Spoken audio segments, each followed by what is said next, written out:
Alrighty. Just ready up whenever y'all boys is ready to, start our high school lives all over again. Alright, here we go. Okay, 70 minutes or 90 minutes? We just want to do a full game? Fuck it. Okay. Spooky high school. The sweetest years of our lives. Back then, we were young and unafraid. Sometimes reckless, sometimes brilliant, sometimes just stupid. But always willing to live life to the fullest. Sometimes just stupid. We were on a wild journey. Oh, hell yeah. We were on a wild journey to discover who we really were. Alright. Now, does anybody want to call dibs on any character or just go for it? Just go for it. Alright, because you know who I'm picking. You know what? I'm just going to pick his... And we're going to be a he. Alright. Next player? Damn, I'm gonna be a hot bitch then. Sure. Green. Oh, I can only imagine what this is going to be.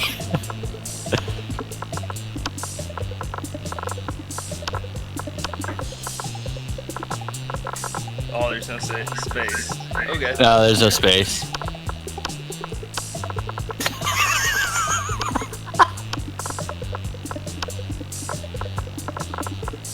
I was gonna say you should get rid of the seed. Now you're gonna be a he, she, or they. Fuck it. Let's do this! Here we go! Alright. I'm bringing we had- sexy back. Bring sexy bake. If only you could have done that one extra E or letter. Anyway. Yeah. And we had yet to experience its ultimate challenge, the Monster Prom. I remember it clearly. 3 weeks were left, and as we fantasized about our dream prom dates, we were all scrambling to catch the attention of one of our 6 most charismatic classmates. Huzzah! Miranda Vanderbilt, 19. A sweet mermaid princess who was as cute as she was genocidal. I love hearing the echo from the characters on Ryan's end. It's awesome. Damien LeVay, 21. A fearless demon with a taste for destruction and a love of fire. Aaron Hansen from Scott Howell, 21, a werewolf athlete who compensated with his rather small brain with a stupidly huge heart. That was a penis joke, don't let him lie. It was. Liam Day Lioncourt, Mega Man year, 4XX, a hipster vampire whose standoffish demeanor hid that he was truly a lovable dork. Yay! Polly Geist, 22? A party ghost with an insatiable hunger for all the wrong things. What? And Vera Oberlin, 23, a mean self-made Gorgon with a merciless sense of business.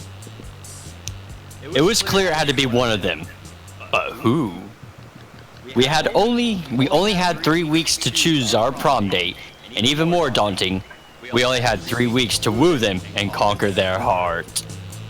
But as I had Smash already that said, organ. We're gonna scissor each other in half. you're gonna get her this time? Yep. But as I already said, we were young and unafraid, and we were ready to start. I think Ryan's going for Game Grumps. No. You stay away from Polly, motherfucker. Welcome to Monster Prom's stupidest pop quiz ever. All minds are rotten, but they are rotten in so many different ways. Worry no more. We're now using our PhD in bullshit to diagnose which kind of deviant sicko you are. Monster Prom's stupidest pop quiz ever, trademark, will throw a bunch of absurd questions at you and turn your answers into your character stats. This way, each of you will start by having stats that better reflect your true selves. I touched myself. Does Let's- that count? Yes. Let's start. I wonder if they actually have that as a question. Be a visionary. What will the next social media craze be? Arbert. From now on, a socially awkward guy named Robert will do everything he's commanded to do through the app by its users. Bullshit, it's Facebook. but each time someone shares news that isn't supported by real facts, they're taxed, and the money goes to the people exposed to that bullshit. What? Okay, all right. That'd be me. Greek agorist, like literal Greek agorist, reinstated in our cities, places where philosophy and arts are discussed by the greater minds. That's social media I want to log into. I want a slave.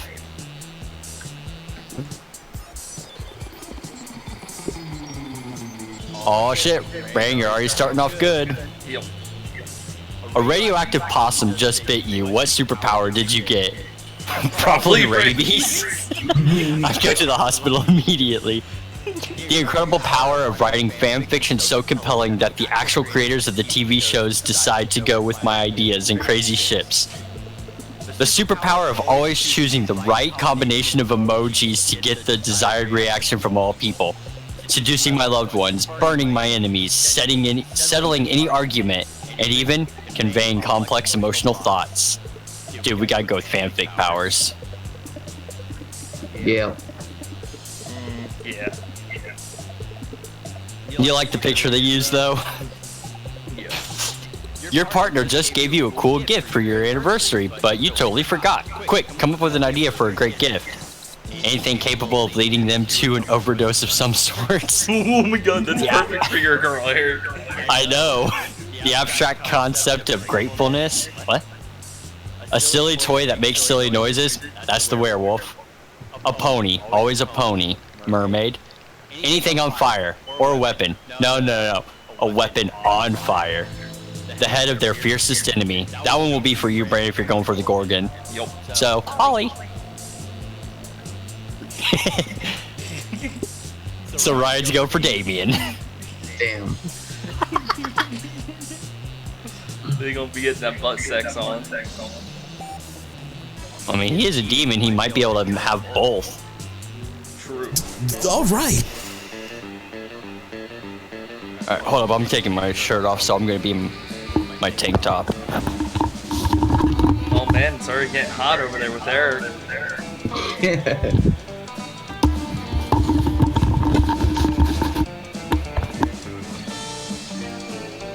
Bro. Ryan, you need a new headset. Oh, it did this to us before. Never mind. Okay, so anyway, Ryan, like I was saying before, if you No spoiler, mouse, shut up.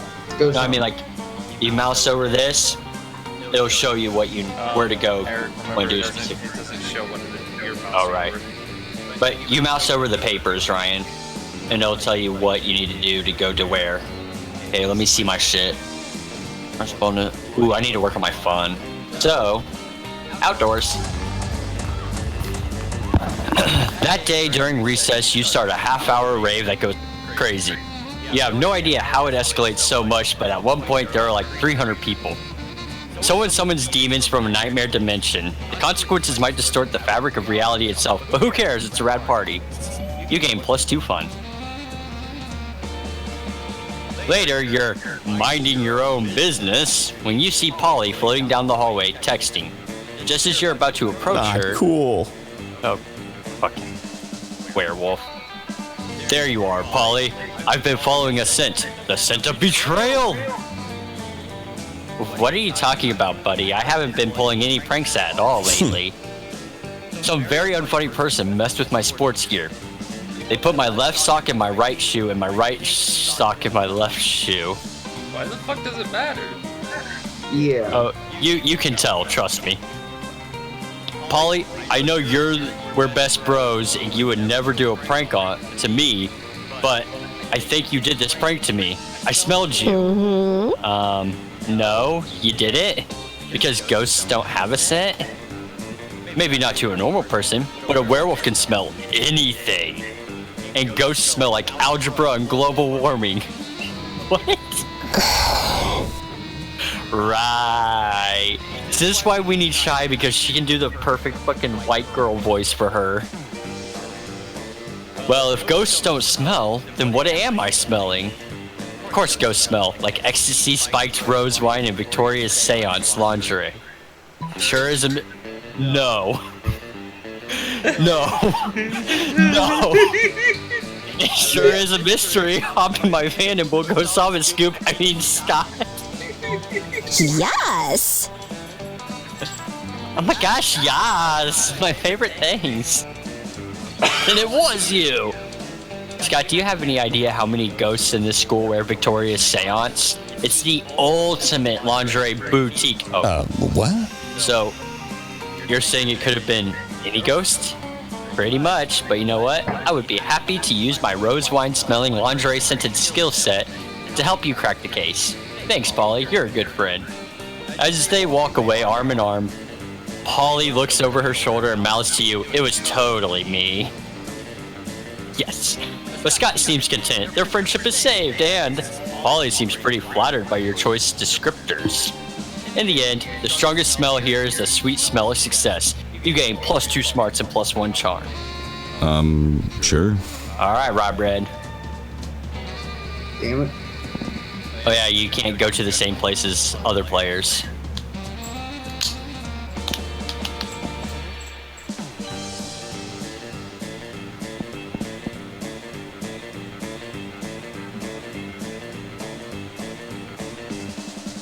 I can hear the gears grinding right now.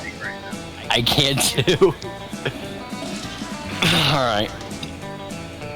That day you skip class and just hang out in the bathrooms because you respect no authority. I guess some people just want to watch the world burn by skipping class and hanging out in the bathrooms. You give +0 shits, but you gain +2 boldness. You're bored and doodling in your notebook when Damien suddenly appears. What the fuck is this doodle? Is that me? Am I cuddling shirtless with Liam? What the fuck, Ryan?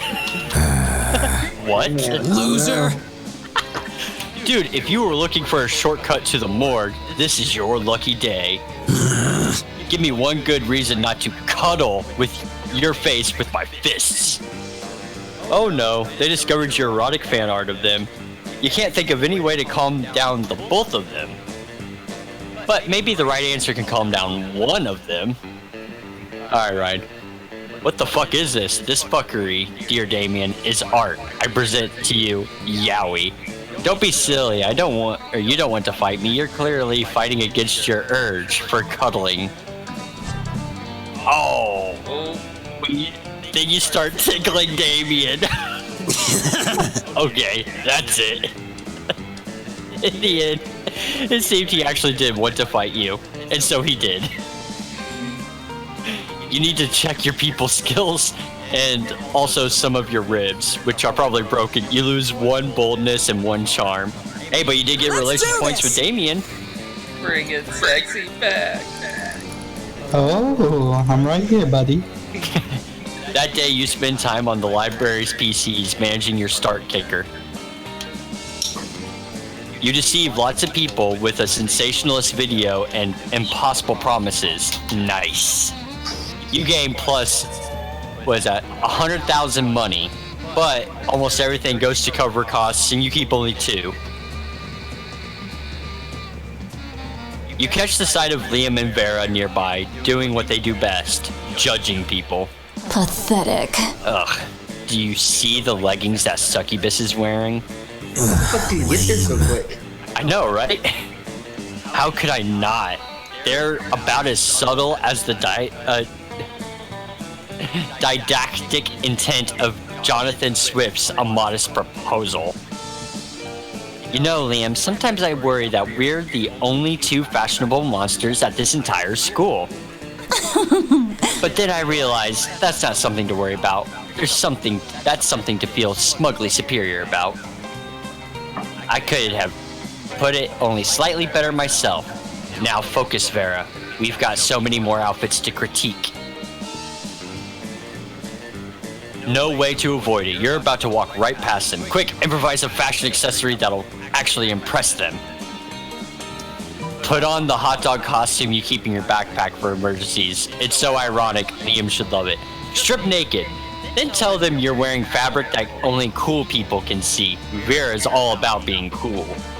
That one. Oh, Oh, Brandon. That's okay. You rip off your clothes, exposing your soft, shitty body, and walk confidently up to Liam and Vera. Before you can even start lying to them, Vera puts up a finger. Aww. Let me guess. Clothing so fine, only cool people can see it. Darling, we just watched you rip off your clothes literally 10 feet away from us. And let's face it, if such fabric did exist, So pathetic. you've got the kind of body that you shouldn't be showing off to anyone, no matter how uncool they are. Liam doesn't say anything. He's busy trying to buy bleach online to bleach his eyes forever. You lose 2 charm, 1 boldness.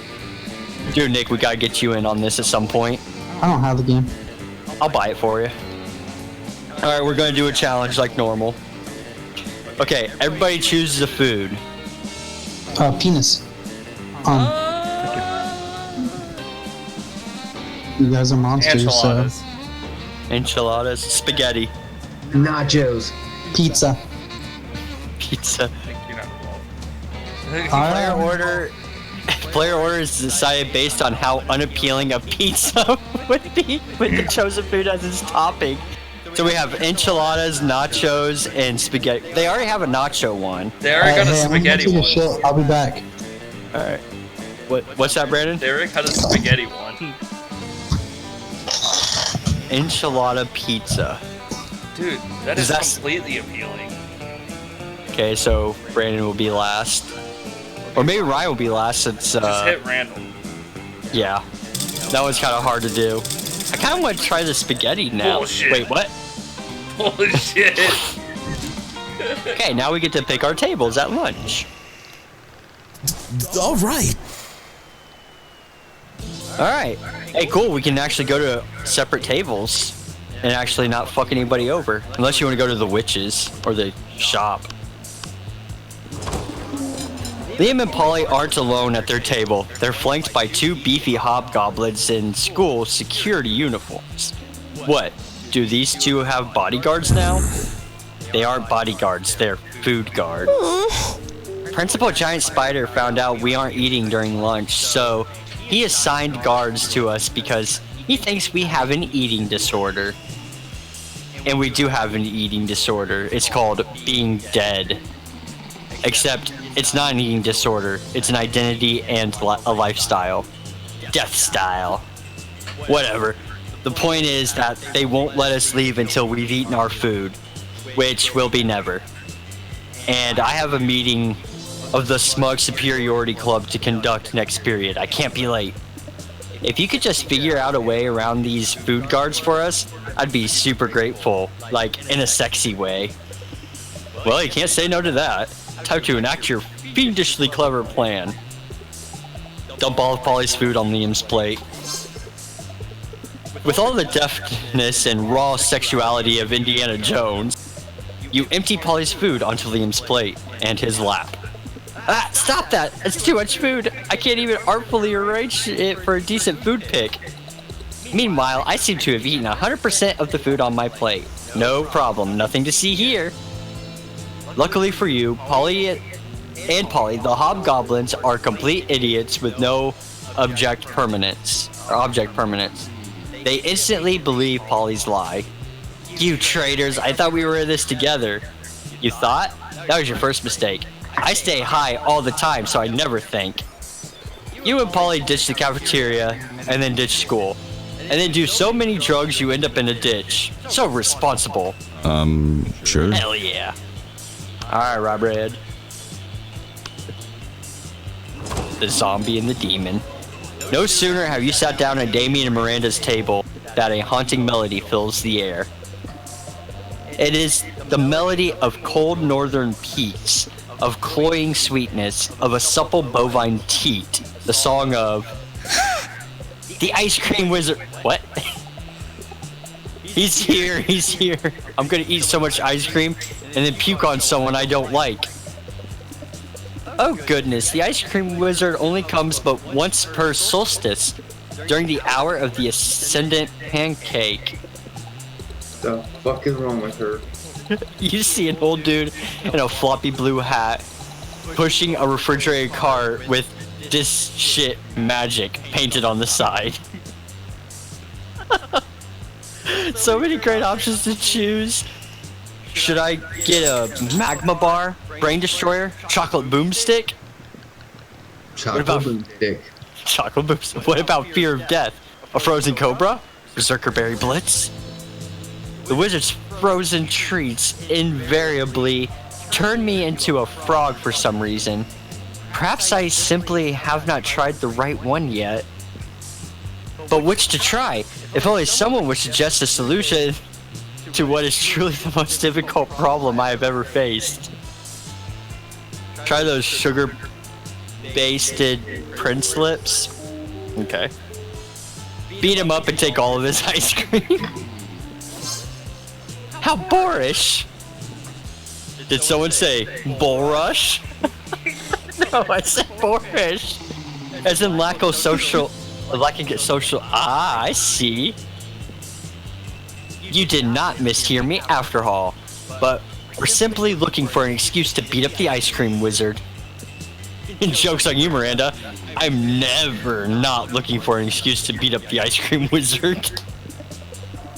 Look at all this ice cream I got. This one lets you breathe underwater, and this one licks you. Soviet Russia? You brigand! You thief!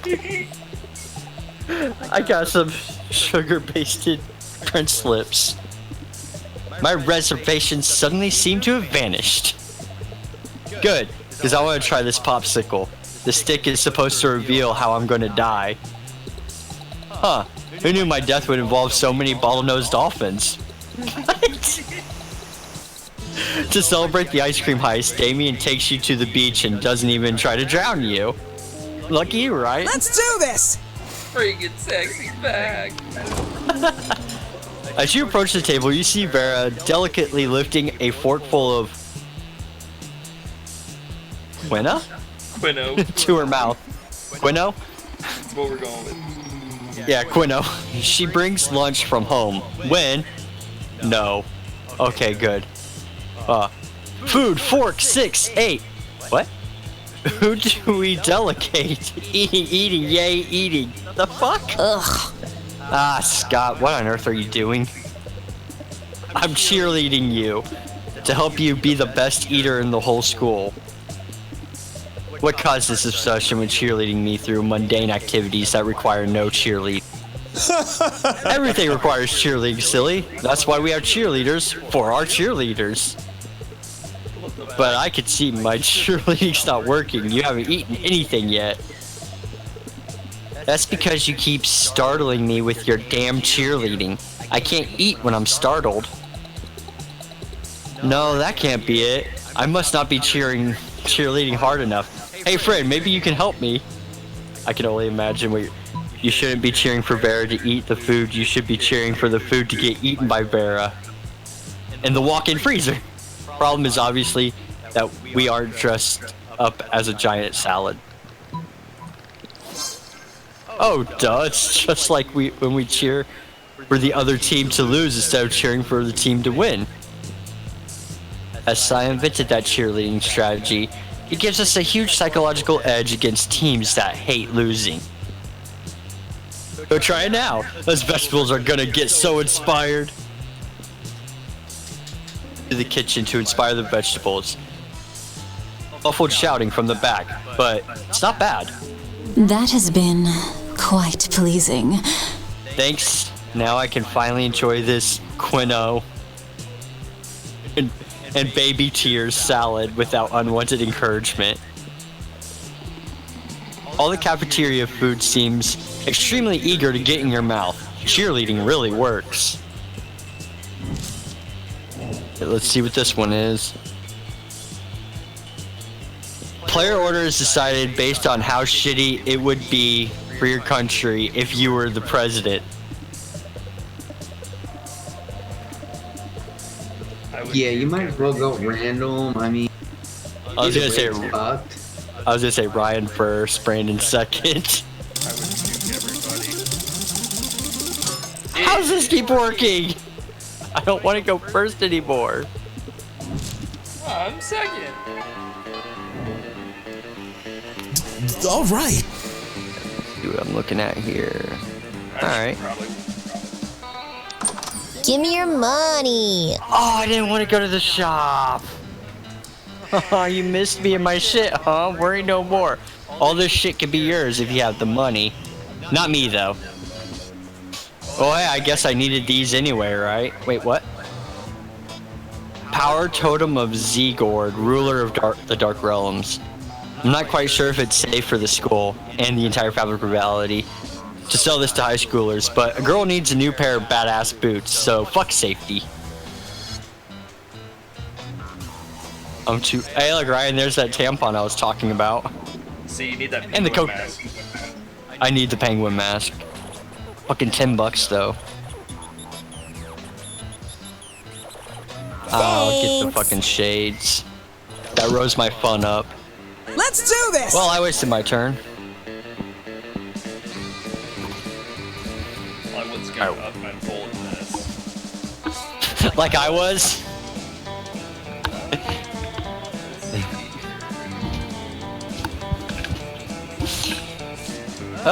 You could go on you could do your charm. I'm doing. That day, an epic dodgeball match takes place. Everything seems lost, but you deliver an inspirational speech that fuels your team's spirit, leading to a spectacular comeback. You're clearly a natural-born leader. You gain +2 charm. Your performance in that game earns you a position as first pick on Vera's team for next game. Sweet. When you get over to her side of the court, though, you notice her furrowed brow. She's having trouble choosing the next player. Hey there. As much as I hate to admit it, I brought you over here because I need your help. You see, my acceptance at a top-tier business school is riding on this game. Everyone knows business schools hate losers, and dodgeball is basically the new golf. I need to assemble a killer team, but my skills lie in discerning people's weaknesses, not their strengths. That's where you come in. Help me pick the best team, and I'll be sure to remember you fondly when I'm crushing peons in my business degree, with my business degree. Picking teams is your jam, you whisper in Vera's ear. Pick all the worst players. If we win, you're a god for leading losers to victory. If we lose, it's all their fault. Don't pick any of those chumps. I'll just hire us a team of homicidal dodgeball supermen who used to be the mercenaries. I don't know if you'll have the money for that. I got 9.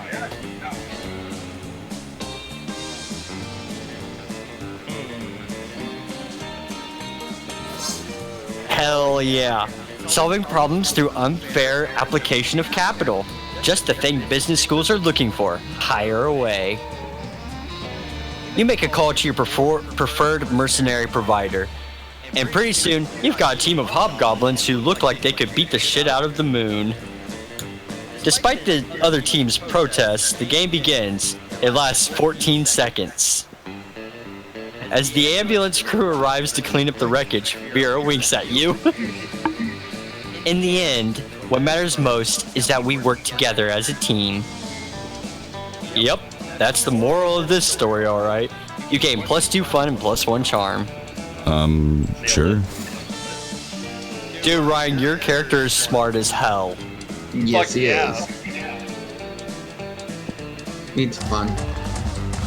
That day during recess, you start a half-hour rave that goes full crazy.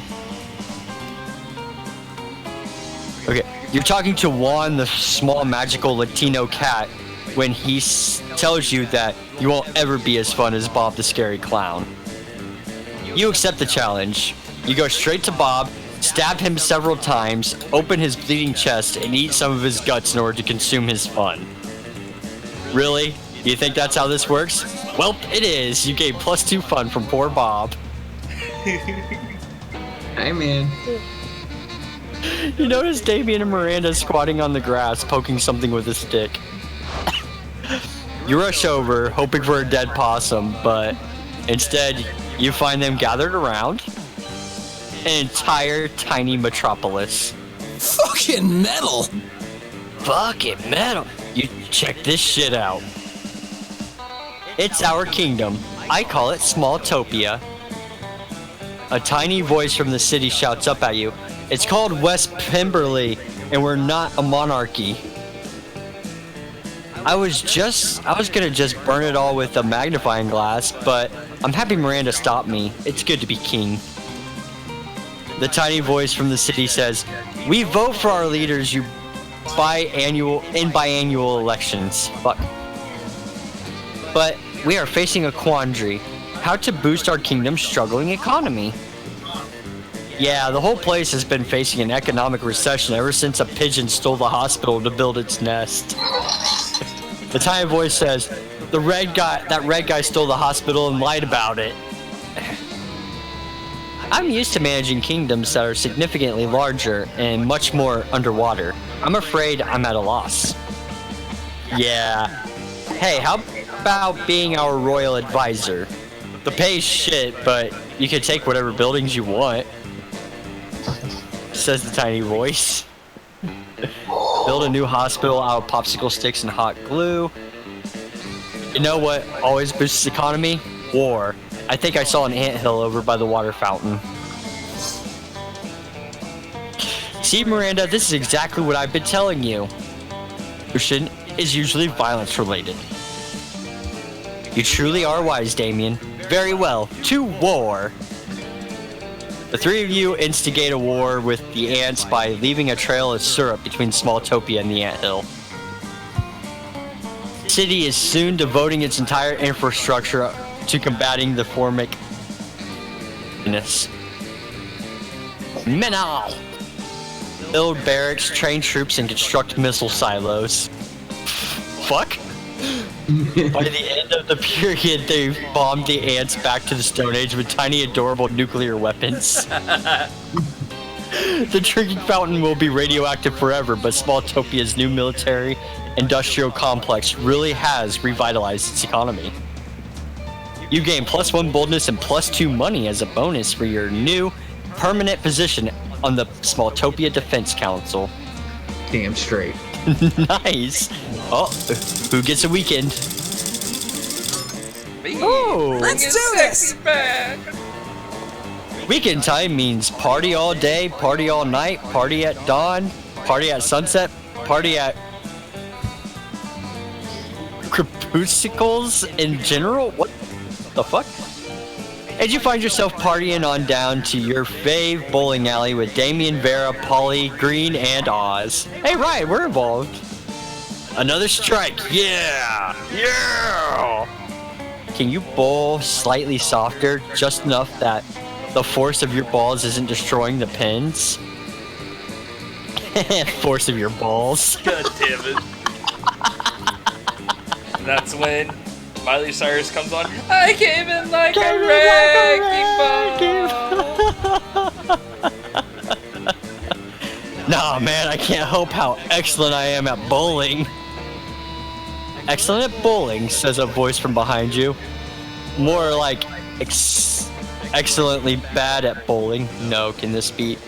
Oh, a mummy in a double-layered polo shirt struts up to you, flanked on either side by similarly dressed mummies. Whoa, sick burn, Brad, said the other two mummies at the same time. They're so burnt, they can't answer. This is stupid. What did you just say? Did you just say you're better than me at bowling? That's definitely not what I just said. Yeah, that's what I thought, because I'm Brad Braddington, the best bowler at this bowling alley. Sure, man. Damn right, I'm sure.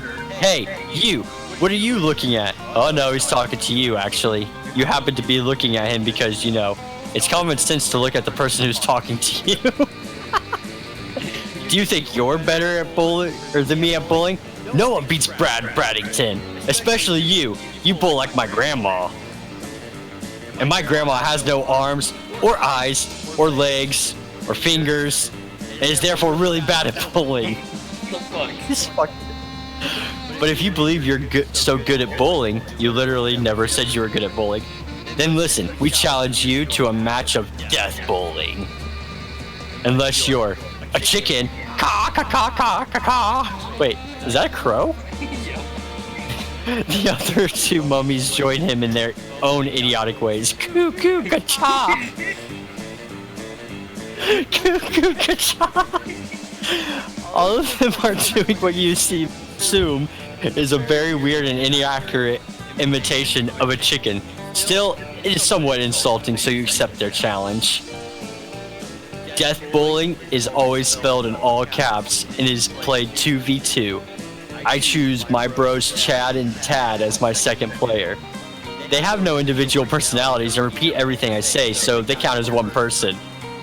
At most. Who will be your teammate for death bowling?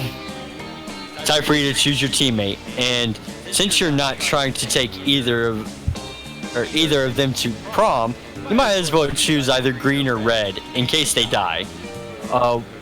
Why do you think this is crazy enough to win, or who do you think is crazy enough to win at death bowling? Green was actually a pro death bowler for a while before being banned for being too cool. Maybe now's the time to get his first triumphant return.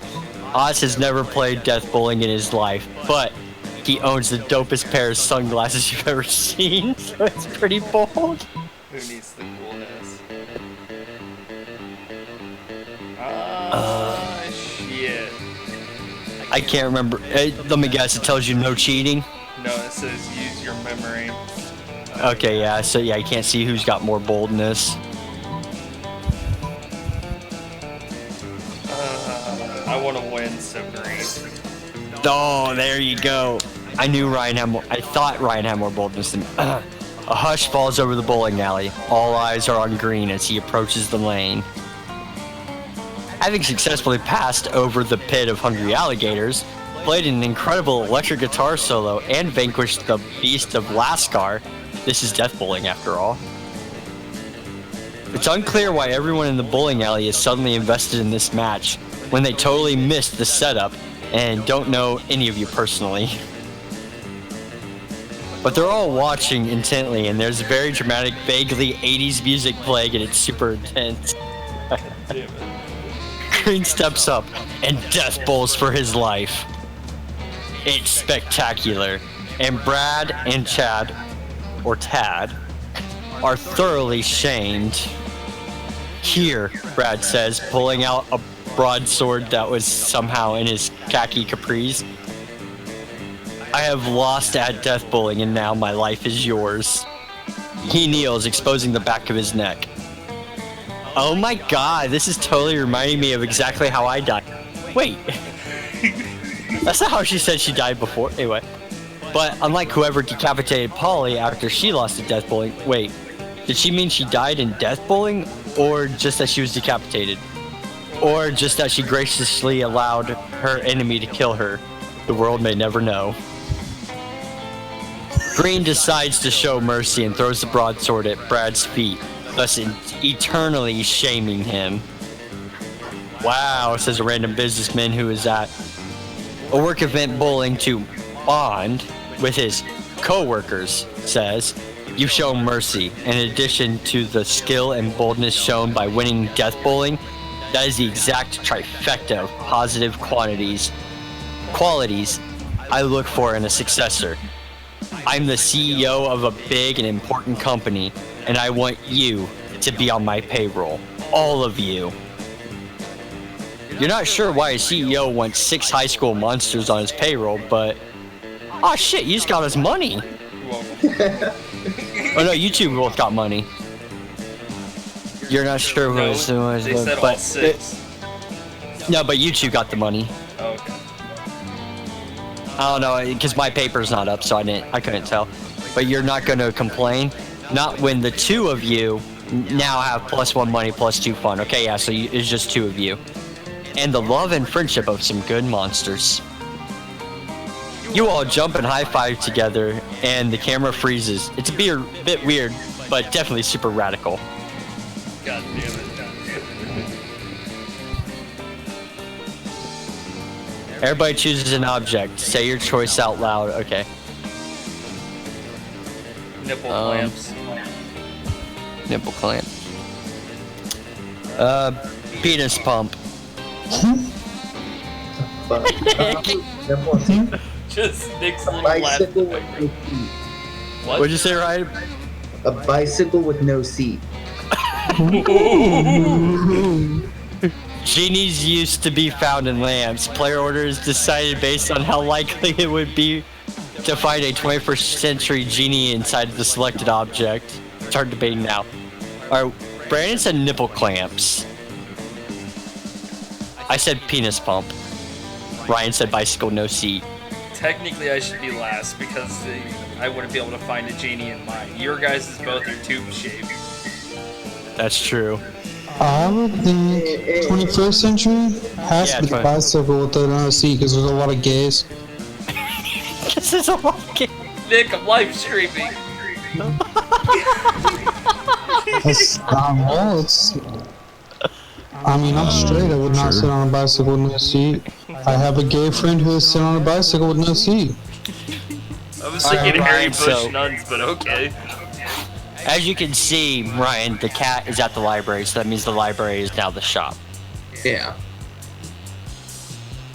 My charm needs to go up. Oh, was that not That's a? basketball court. Yeah, that's the gym. Was that not a thing that was supposed to be answered? It was how we had to determine our turn order. That day, an epic dodgeball match takes place. At one point, you're about to be eliminated by a player from the other team. But suddenly, you convince him not to throw the ball at you with a heartfelt speech about the importance of everyone's lives. The player bursts into tears and you take advantage of that moment of weakness, throwing a ball at him. God damn it. You lose -5 mercy, a stat that might be useful in Monster Prom sequel, but isn't now. And you gain +2 charm. Ryan's actually in a good position right now. You're chilling out, not murdering anybody when Damien slinks up to you.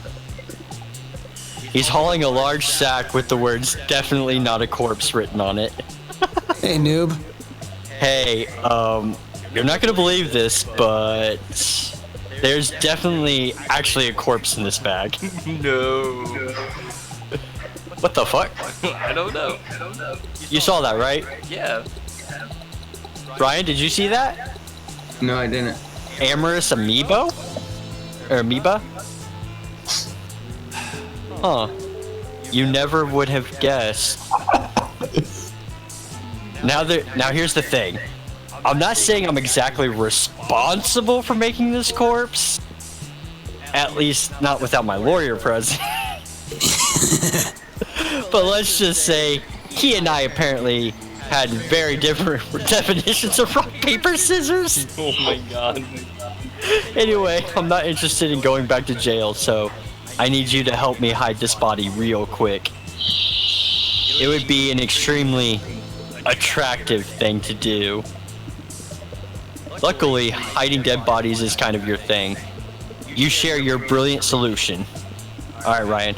Disguise him as a drinking fountain. No one will know the difference. Just chuck him in the garbage. He'll blend perfectly with my collection of vintage dead bodies.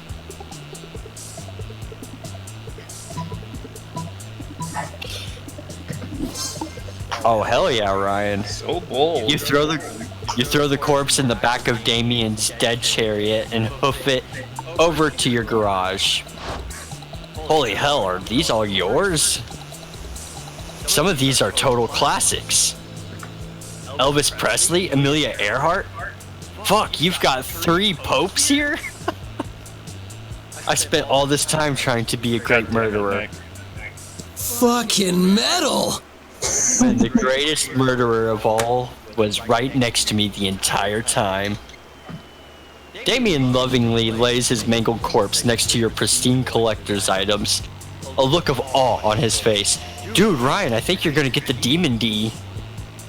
I think so too. Better watch it. That thing got Jokes. teeth. And barbs. Yep. Joke's on him. You're actually just a really accomplished grave robber. You gain +2 smarts and +1 charm. All right. All right, my turn. What do I need? I am broke. You can go ahead and go for money. I can't. Shops at the library. Oh shit. I do need to get boldness, though. Wait, hold on. You need to get boldness, too, don't you? Oh. Yep. Yeah, I'm going to let you have boldness. I'm going to actually go up my smarts. Or my my creativity. That day while rehearsing for the class play, it's as though the muses themselves have descended to give you a figurative blowjob. Your performance is intense and inspiring. It will be remembered for generations, which is pretty rad by high school plays standard. You gain +2 creativity. Hey, boo! Hey Oz, darling. It's me, lovely fan favorite Polly. It's actually true, Polly is the fan favorite of this game. You know, I wasn't always a ghost. Gasp. Yeah, this is about to get real. Hear me out. I used to be alive, but I died with unfinished business. Now, I gotta live forever like this until I finish it. And you might ask, what's your unfinished business, fan favorite Polly? Lovely Polly. I guess I could tell you. I never did a reverse Romanian Wilkinson. Fuck, she's telling me about the fucking penguin mask, which I can't afford. You know, sexually. Sigh. Don't get me wrong, I love being immortal and walking through walls and shit, but my soul will never truly rest until I do that freaky sex move. Oh well. I've done that one loads of times. Just name a time and place, and I'll reverse all over your Romanian Wilkinson. Throw a smoke bomb and escape while leaving a replica of yourself. That should buy you time to figure out what a reverse Romanian Wilkinson is. I think I have to do that because I don't think I'm bolder enough for the other one. You only got 4 boldness. I know. So, smoke bomb. You throw the smoke bomb you save for these situations. You swiftly hide, leaving behind an exact replica of yourself made out of macaroni and Play-Doh. Well, with my character, you think he would just leave behind a shadow version of himself. He is a shadow person. Whoa, Oz, I don't know if it's just me or all this smoke I'm inhaling, but you suddenly seem more attractive. You look just like someone who knows how to enjoy a good reverse Romanian Wilkinson. Perfect, your plan is working just as intended until Polly pats your replica on the shoulder, making it fall to the ground where it tragically breaks. Ha! Suddenly turning into a load of macaroni. Classic Oz! Not gonna say anything in reply? Whatevs. What if we go full reverse Romanian Wilkinson on prom night? You bring the supplies, I'll bring my sexpertise. You know what I'm talking about. See you soon. I don't have the mask! She totally phased out after talking to what is clearly a bunch of macaroni. Let's not judge that. The important thing here is that you might have gotten yourself tickets to the wildest night of your life. But what the fuck is a reverse Romanian Wilkinson? And what are the supplies? For now, you at least gain +3 fun. Dude, I have fun as fuck! Okay, let's see here. I need boldness. You go for... Yeah, I was gonna say, you go ahead for boldness. That day, you skip class and just hang out in the bathrooms because you respect no authority. On the way there, you run into Mamimi, the Oni girl. She offers you some of her weird Japanese energy drink. You take a sip. It tastes crazy as hell. You need to check the contents of this shit. Guarana seed extract, benzoic acid, 50 milligrams of caffeine, and 100 milligrams of boldness. Well, it wasn't bad at all. You gain +2 boldness. Thanks, Mamimi, thank Mamimi and proceed to the bathrooms. Vera is trying to teach you and Scott how to play craps when you hear an all too familiar howl. Guys, the Wolfpack is here. It's my family and teammates, the Wolfpack. Yes, wonderful. I'm sure they're here to share their latest intellectual achievements. The Wolfpack is here. What up, my dogs? Hey guys, Bear was just... That's cool, that's cool. So guess who's got a hot date lined up for this weekend? Oh, don't tell me, I got this. Is it... you? Bingo, broski. Turns out online dating is super easy. Yeah, the secret is just be hot, like me. Sure, or you could just use an actor's face and body instead of your own face and body in the dating website. That's what we did. So they're catfishing them. Yep. Aren't you worried about the potential consequences of that? Like, what's gonna happen when your date realizes you're not actually handsome McStrong pecs? How did you know which actor we chose? And what are we gonna do? That's a very real problem that we never considered. Luckily, you're an expert on online dating and lying. You share with them the perfect solution. Spend the entire day inside a cardboard refrigerator box covered in question marks. Mystery is alluring. Just be yourself. But first, tear off the actor's face and wear it so yourself will have the same face as the actor. Ooh, those are... Oh, that's so sweet. It is... Wow, you're right. The power was inside us all along. We never needed to pretend to be some famous actor online. We just needed to steal his face and use it to replace our... That's the spirit. It is. Alright, boys, let's go steal us a face. I can help. I love helping. Scott sprints away with his boys to do something extremely questionable. Well, I must say, your ability to sell idiots on a dumb plan is extraordinary. Think you could sell some real estate on my behalf? Boy, do you. You gain an extremely shady real estate license and also +2 charm and +1 money as an advance on your new job. Alright, let's check out this next challenge. Everybody chooses an animal. Fox. Penguin. Roadrunner. Player order is decided based on how stupid it would be for a superhero to use the selected animal as a symbol. Being something like selected animal man, like Fox Man, Penguin Man, whatever Ryan said.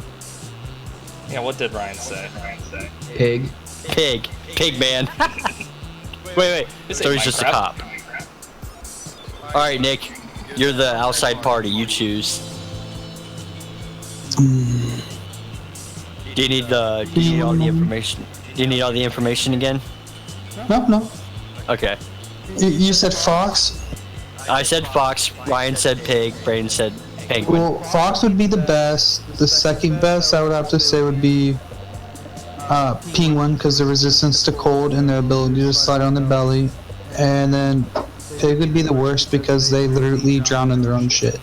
But they eat everything, That's also true. so they can dispose of any bodies. So they're not really a complete villain, so they're constantly a superhero. Okay, so Ryan, Brandon, me. Yeah. Alright, there Fox we go. would be the best, dude. The fox would be a good superhero pet. Sure. Fox man. It's lunchtime. Oh no, Eric! Oh.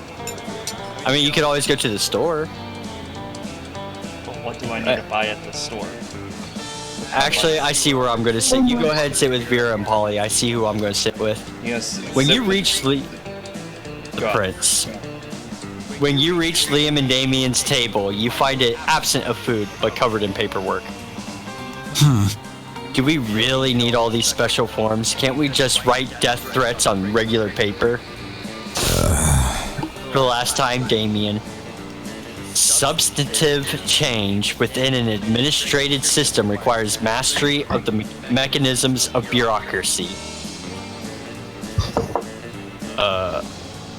What if we wrote the death threats on really fancy paper? Okay, he has me sold there. Liam turns to address you. As you can see, my mastery of realpolitik has caused me to embrace an unlikely ally in my quest for reform. I have no idea what he's saying. I just want the cafeteria to stop being so fucking boring. You see, our interests are aligned. I too desire a menu less pedestrian. Sure. Either way, we're stuck on the last bit. We know we want the menu to change, but we don't know what to change it to. Yes, we have indeed encountered a culinary block. Perhaps you can suggest something appropriately artistic. A white plate with a single sprig of parsley in the center, the essence of minimalism, or a bowl of knives, the essence of knives. Throwing knives. Knives. Now that's interesting. Knives? Seems a bit didactic. We'll see how didactic it is when I'm stabbing faces with a bowl full of knives. You don't know what didactic means, do you? Rad! Nope. But I do know how funny it'll be to watch a bunch of nerds try and finish a knife bowl. Damien's application to add knives to the menu is a success. He starts holding daily knife-eating contests. There are no winners except Damien, who thinks it's hilarious, and you, who came up with this. Let's do this! You take your seat, and if you didn't know any better, you would say that it seems like Vera and Polly are almost more interested in their phones than they are in you. And you do know better, and you know that, yes, that is exactly what's happening right now. Hey there. It's nothing personal, bring sexy back. It's just that Polly and I are very engrossed in texting our financial slave. Yeah! Yeah, it's pretty hard to compete with some guy whose fetish is buying you anything you want. That's my fetish too. Not buying things for people, having people buy things for me, duh. Good thing he's rich enough to take care of both of us. You know what they say, true friendship is sharing secrets and financial slaves. Still, I do worry about this worry that this arrangement might not be sustainable. What happens if he runs out of money? Our cash flow instantly stops. Besides being handed everything we want or you want on a platter. In this case, the platter being an online money transferring platform. Bitcoin? Bitcoin is almost boring? Yeah, I get that. It's a little less boring when you're on as much acid as I am right now, but I see what you mean. If we could somehow turn this into a business venture, then maybe it would get interesting, and we could continue to profit even after he's gone broke from catering to our every whim.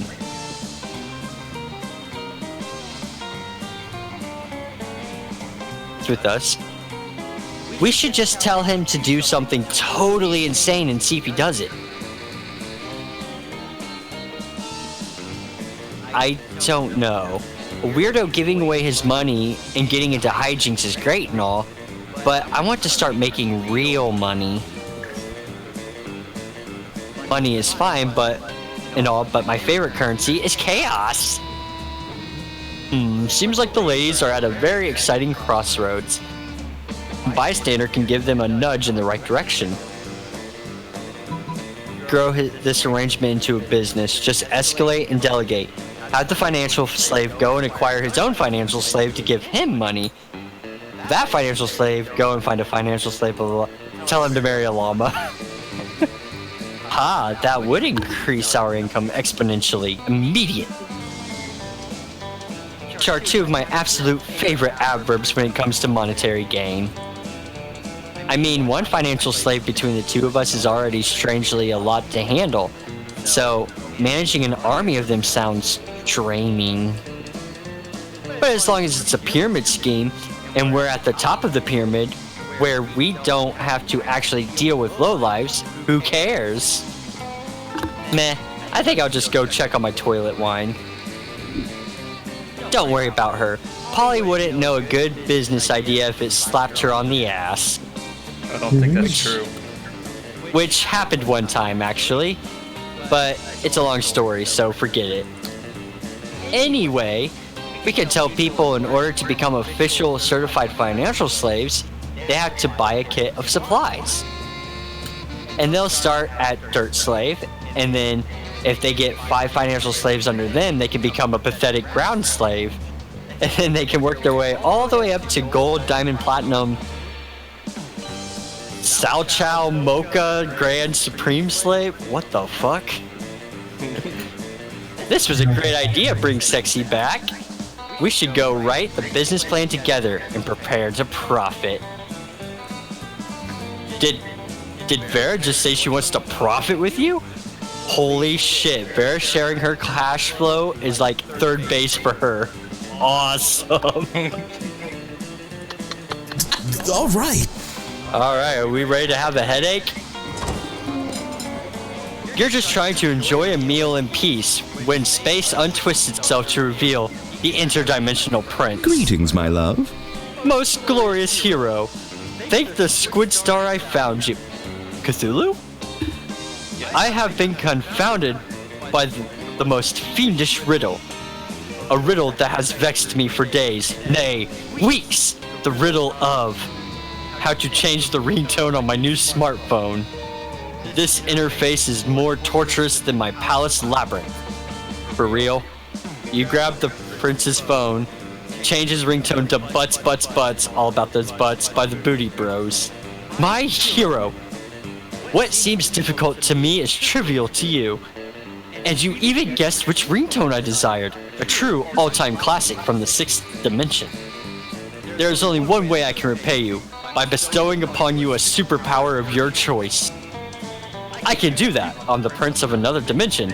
I can do all kinds of crazy things you don't know about. I was gonna say you don't need to worry about. All kinds of crazy things besides his phone, apparently. And he really only gives you 2 superpower options. Telepathy and ass that won't quit. You should do the ass. I'm thinking about it because Polly would love it. Ah yes, the choice of a true gentle monster. With the wave of his magic wang.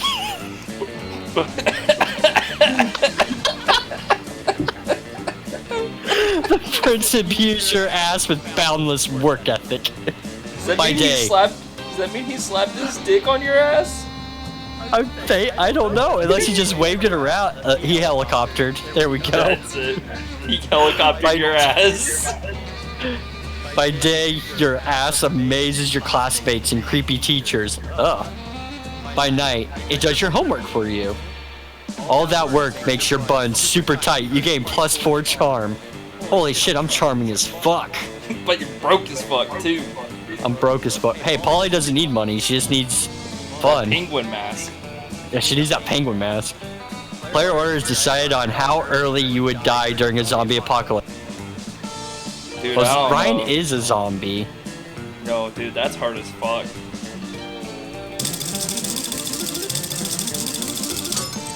Well then. Apparently Brandon will survive.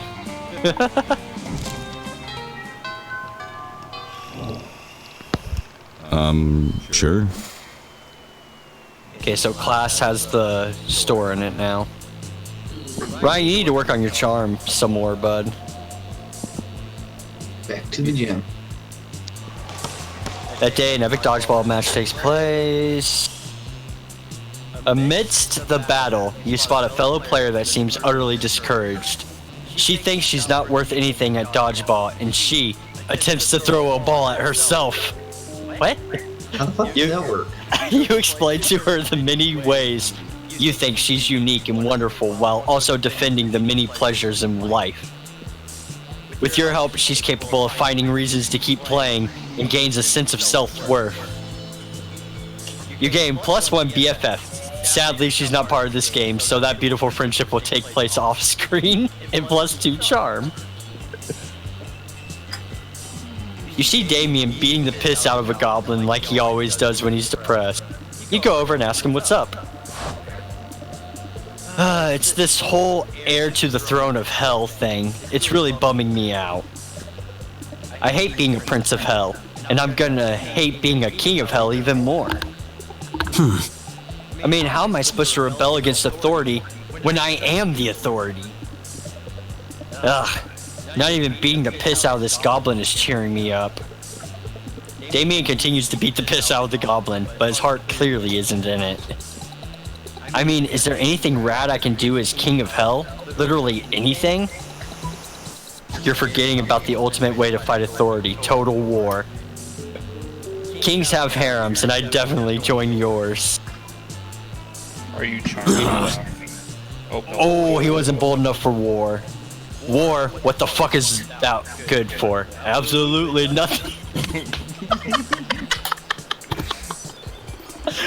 Violence is only cool when you're doing it to people who are weaker than you. War is all about armies fighting armies. I'm all about armies fighting civilians. But you're not a prince. I guess you'll never understand. Unless I make you understand. Come to think of it, you look a lot weaker than me. Whoever coined the phrase, "what doesn't kill you makes you stronger," never got a beating from Damien. You lose 2 fun and 1 boldness. All right.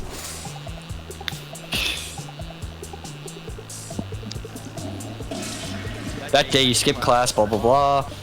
But you don't stop there. You want the world to know how reckless you are for the rest of eternity. So you do some graffiti on the... No way. The graffiti says, "I'm bold as fuck." And you know what? It turns out the wall is a magical wall that grants wishes. What a wall! A deep voice resounds from within the wall and says, "Well, not bold as fuck, but maybe a bit bold." And then you gain +2 boldness. Oh boy, that's an opinionated wall. Anyway, lucky you. Polly seems really excited about trying a reverse Romanian Wilkinson with you. Oh god. And the only thing you have to do is get all the needed supplies, which would be fine, except you have no idea what any of them are. Luckily, you've got a few spare minutes to try and figure this out. You do a quick search on your phone because you assume the internet must know something about this, as long as it's related to very weird sexual fantasies, or sex fantasies, fetishes. Fucking hell! I can't read. Nothing. While trying other keywords, you spot the Coven looking over at your phone. Always the same with you. What the fuck do they mean always the same with me? What a bunch of bitches. What? Could it possibly be they know something about the reverse Romanian Wilkinson? No, they're always bitching so much about saving the world. They would never admit they're into these kinds of very weird sex fetishes. Maybe you're not searching hard enough on the net, or maybe you're letting your prejudices blind you. There's not much more time to lose here. The solution is clear. You're tackling online searching in a very short-sighted way. You need to come up with an unexpected search terms that will point you in the right direction. Use your people skills to get the 3 witches to admit they know what a reverse Romanian Wilkinson is, and to tell you what you need for it. Well, I am charming.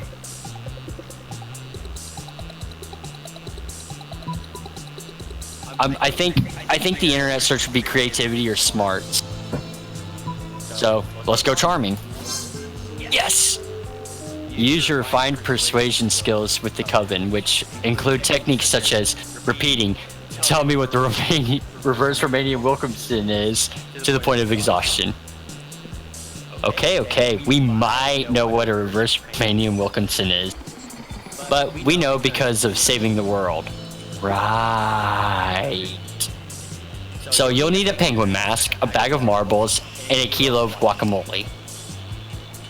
We're sure Valerie was selling a penguin mask the other day.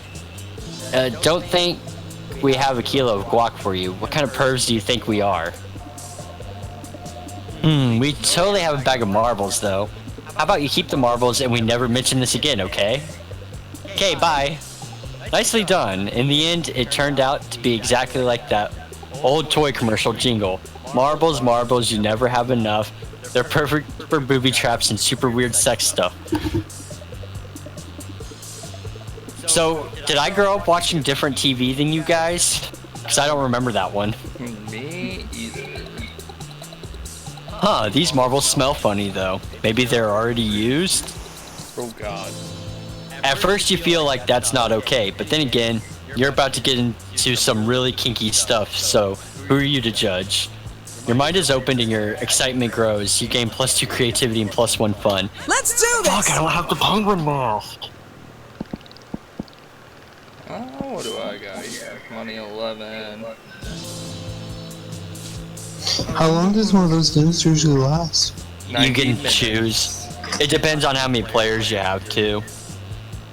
We're actually almost done. Fuck it. We have what? Getting some money. Easy steps to enlarge your tentacles. Dude, I'm all about it. That day you spend some time on the library PC, sending malicious spam emails and money. It doesn't sound very nice, but who's really the one to blame if they respond to such a blatant scam? You lose -10 karma, which isn't a stat in this game, so who cares? And you gain +2 money. Dude, you might actually be good in the running for Vera. You spot Vera at the computer next to you, deep in contemplation. You offer her a penny for her thoughts. Your one and My thoughts only are worth significantly Vera more than Oberlin. a penny, but I'll invoice you later. I'll be back, guys. Alright. I'm trying to launch a new legitimate business venture. I'm sorry, I mean scam. But I'm not sure how best to recruit customers. I'm sorry, I meant to say gullible suckers. I've got no trouble finding victims in real life. My snakes use their tongues to smell weakness, but snakes can't use their tongues on the internet. Give me 1 second. I know, I was surprised by that as well, so any ideas?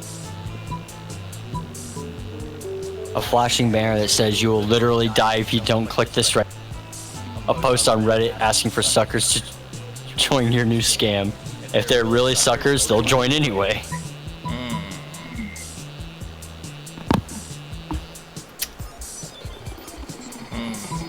Brian, what are your thoughts on this one?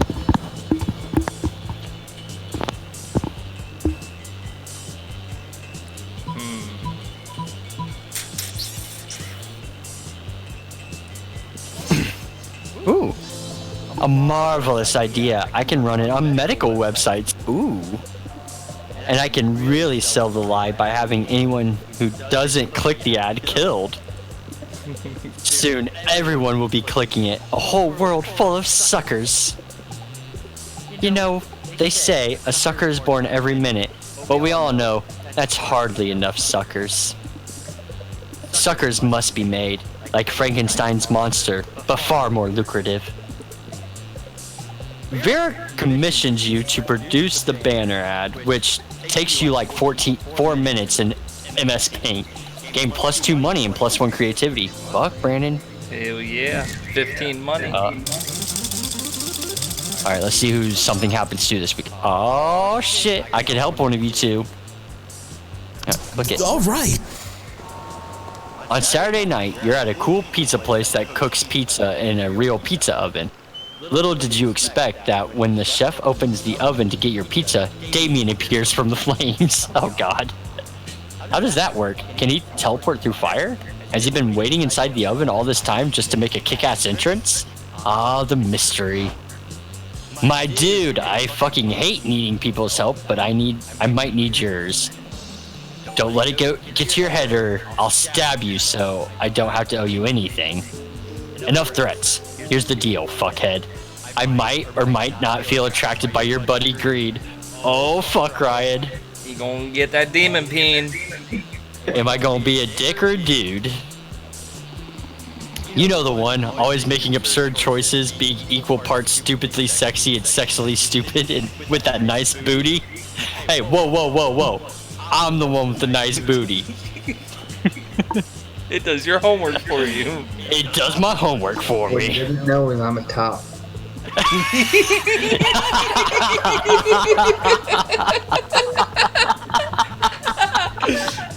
Oh shit. But I don't want to get my feelings hurt by rushing into love without proper judgment. My dads always say, if you love someone, shoot them and see what happens. What? I don't think it hurt me. Great fatherly advice, right? It depends on if he gets a headshot or not. Thing is, Principal Giant Spider, my therapist, and the rule of law all seem to think that shooting someone to check if they're the one is not very legal. They have strongly recommended that I do all that on what they call a theoretical level, like imagining the whole thing. But imagining is for losers, and since you both know Green and are a loser yourself, we just talked about my ass, though. My ass is amazing. I thought you could tell me, what would Green do if I were to shoot him? Green is all about getting shot. He goes to the doctor every day just to get a shot. And shots are the only thing he does when partying, so I think you can give him a shot. Believe it or not, if you were to shoot Green, you would not be into it. Hashtag true story. Dude or dick? Dude or dick? You know what? I'll be a dude. Ryan, you're all about getting shot. Shots at the doctor, shots at parties. Damien should definitely give you a shot. Whoa, that's convenient. I have the feeling dating me would increase someone's chances of getting shot or stabbed. You don't get to be as big an asshole as me without making some enemies along the way. I'd feel bad if my loved one was to get shot because of me, but knowing Green is so into getting shot is a relief. I fucking hate guilt. Okay, it seems like my heart isn't being a drunk idiot this time. I might be onto something nice. And who knows, if he is into getting shot, I might add some spice into my foreplay, if you know what I mean. Holy shit. Right, he's gonna shoot you. He's gonna blow your kneecaps out. I mean, shooting Green before having sex with him, just to be clear. Wowee, you're welcome, Green. Both for getting you some demon dick and for the blood loss you're about to experience. You had too much blood anyway. Get +3 charm for being such a good friend. Dude, I am charming, creative, and fun. If only I had the fucking penguin mask. He's gonna blow your kneecaps out, then blow a load in your mouth. Alright, everyone chooses something cool. I'm going back with the nipple clamps. Ice cubes. You know what? The Fonz. Player order is decided based on how weird it would be to find a selective item as the prize in a Happy Meal.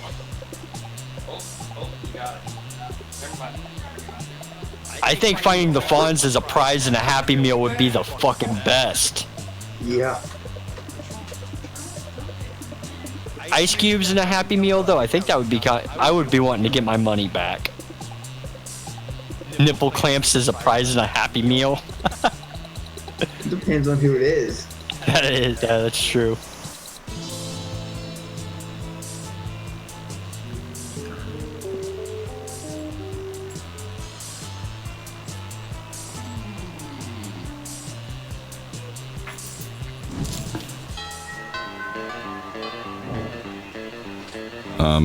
Sure. I gotta be fun again. And the auditorium is the shop.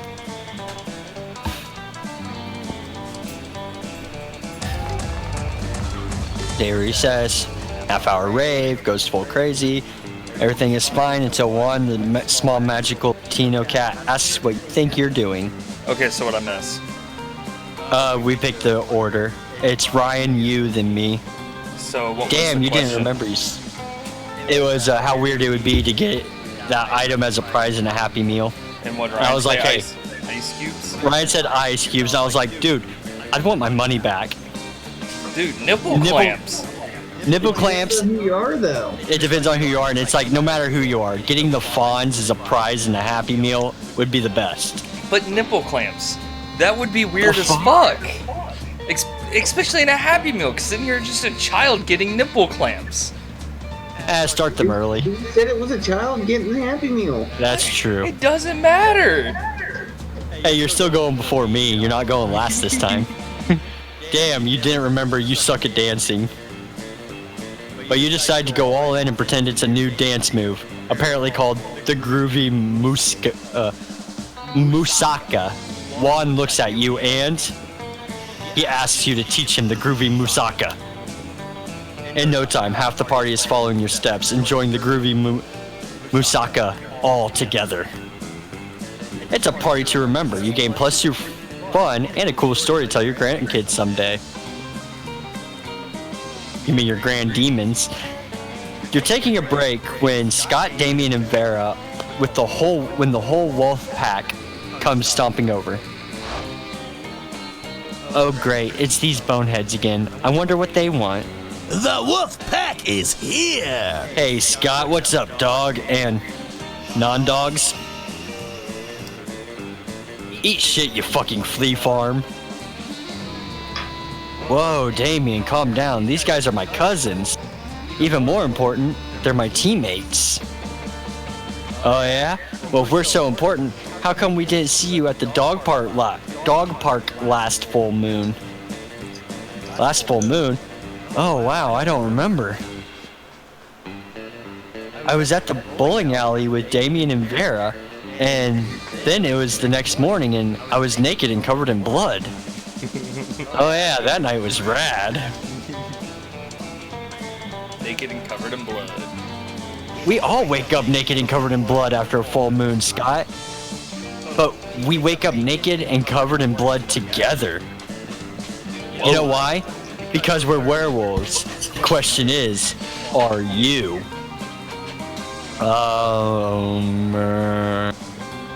I'm sick of these creeps.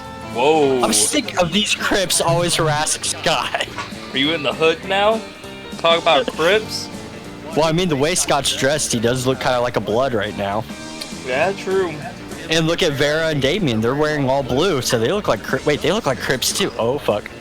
Anyway, pretend to throw a ball really far, but actually just hide it behind your back. The fiendish deception. Stack Vera and Damien on your shoulders and make yourself as big as possible. Are you gonna do the fake throwing a ball or making yourself look more dominant? They're all pack, so yeah, fake throwing the ball. With hands as swift as your wits, you snatch up Scott's football, which he always has, obviously, and execute the maneuver. The football! We gotta catch it! Where'd it go? I'll get it. I'll kill it. The wolf pack sprint off in the direction you pretend to throw the ball. Scott starts to chase after them, but Damien stops them. Psst, dude, look over here. We've had the ball the whole time. Whoa, what? How did you throw it through a dimensional portal? Yes. God. We bent the fabric not of the space. smartest one. He's not. We bent the fabric of space and time just so we could give you back your ball. You guys did that for me? Wow, you really are my best friends. Oh my god. Scott lies down to chew happily on his football. While you bask in the warmth of your good deeds, you gain +2 creativity and +1 charm. Let's do this! Okay, let's see. You did a good. You could work on your boldness some more. Yeah. That day you skipped class, blah blah, spend time in the bathrooms. But you encounter 3 wild hyenas on your way there. Who the fuck runs security here? Anyway, you subdue them with the help of a hair comb. God bless the monster scouts and all the idiotic scenarios they prepared you for. By the time you get to the bathrooms, you've totally gained +2 boldness. Of course, no trip to the bathroom would be complete without running into a group of your classmates doing something stupid. Ugh, Damien, you're the worst. I know, right? She means that in a bad way. did you really have to set fire to our entire deck of cards? I don't know. Did the deck of cards have to keep dealing me shitty hands? Perfectly reasonable. Not necessarily. That's how probability works. Well then, I guess I didn't necessarily need to set it on fire, but since when has that stopped me? They both have good points. Well, now you've stopped us all from playing poker. Oh, what are we gonna do? Mama needs a new pair of shoes. Yes, and I derive an almost sexual pleasure from taking your money. So what's the new game? Oh, you know the perfect poker alternative. Oh, great. Russian roulette or the stock market? Russian roulette. Have them fucking kill themselves. But Russian roulette is not for the person he's going for. Oh. Ah, yes, the stock market. I knew there was a reason I had this fiber optic internet port installed in the bathroom. What? You're a burst. Nick, you'll understand when you get involved. Vera bursts out a laptop and gets to trading. Damien and Polly are skeptical at first, but Vera's enthusiasm is contagious. Enthusiasm. Soon you're all trading like the still talking about your ass, Eric. Oh, fuck yeah. Soon you're all trading. I'm just buying stock in any company that makes people's lives worse. Cigarettes, bombs, and reality TV, baby. I'm focusing on index funds, leveraging commodities, futures, and maintaining a diversified portfolio. I'm buying any stock with a 69 in the price. Oh god, I still don't have the penguin mask. I fucked it up for her. Somehow, all of you make basically the same amount of money. You use most of it to buy 5 flamingos made of pure gold. Mostly because you're drunk with power and also just very drunk. You still end up with +2 fun and +1 money. Damn, Brandon. All right. Yeah, no. You rich fucker. I'm rich, bitch. I need a little bit of money. How many money do you have? I have 15 money, which is a lot in this. And It is Eric a lot in has this. none. Ryan has 8. No, you have 16, Brandon. Oh, 16. Yeah, I have none because I accidentally went to the store and I was like, I better buy something. And I bought a stat boosting item. That day you spent some time in the library mining some bitcoins. This is supposed to have something to do with solving algorithms and the rise of currency. But you guess that nobody actually has any fucking idea how it really works. Anyway, you came +2 bitcoins, which is equal to $2 million. Which unfortunately is equal to 2 monster dollars, so +2 money. You notice Polly at the computer next to you whispering into one of the speakers? I need to do monster money. Let me into the deep web, please. I don't know the secret password or whatever, but I swear I'm cool. I just want to buy crazy drugs and do fun crimes. You could totally use my computer camera to look down my shirt. Come on, just let me in. It's not working. I've been trying to get it onto the deep web all day, but it must think I'm a cop or something.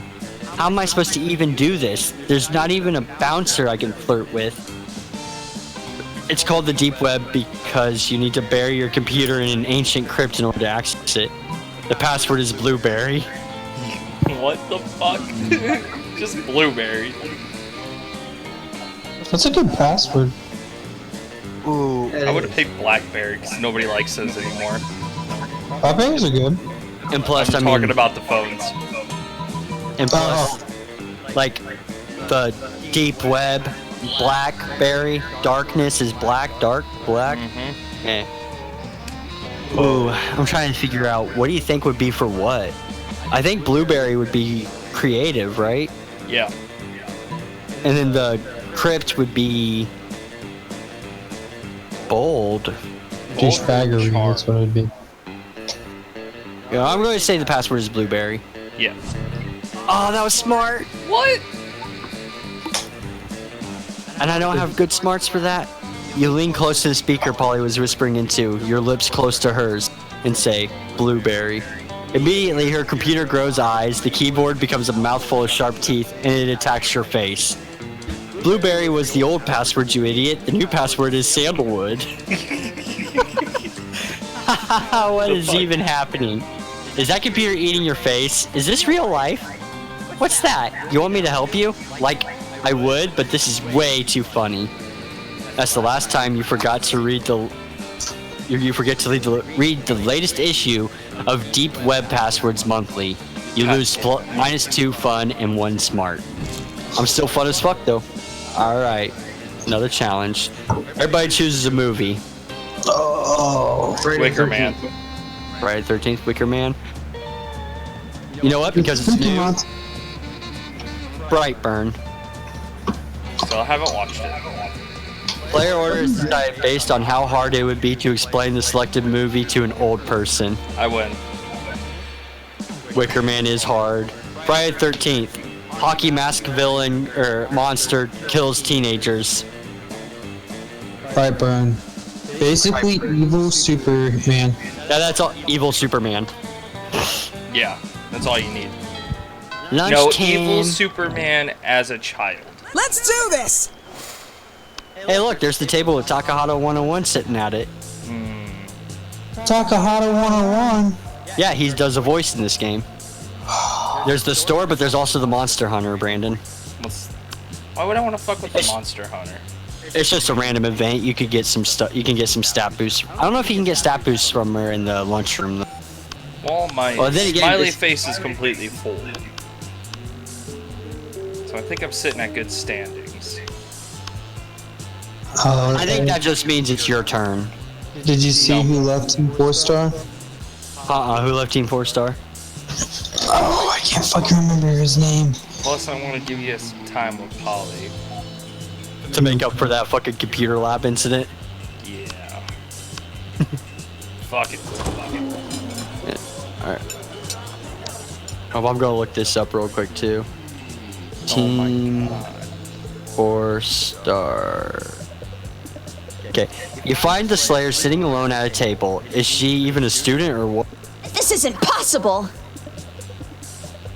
Wait, you're choosing to sit with me? For some reason, no one ever intentionally sits next to me. I usually have to ambush them or threaten to kill them. I wonder why. It's a mystery. Anyway, I'm really happy I'm flattered that, I actually, wouldn't give a shit about you under normal circumstances, but today I'm on a quest.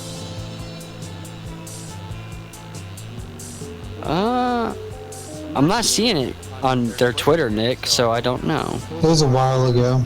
Oh, okay. Yeah, that's right. I'm not emotionally vulnerable. I'm just on a quest to slay the werewolf of Wall Street. And I need a monster sidekick. God damn it. You're going to help me, obviously. I just need to know what your class is. Are you a fighter, a mage, a cleric? Out with it!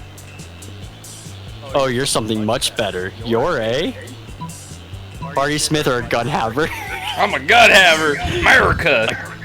A gun haver? Is that even a class? Practically everyone has guns. Oh, it was Ben. Ben? Who was Ben? You reveal just how many guns you actually have. Holy shit. How can you even carry that many guns? And why are you allowed to have them at school? You have your rad biceps to thank for the power, and Monstropolis' strong Second Amendment protections for the latter.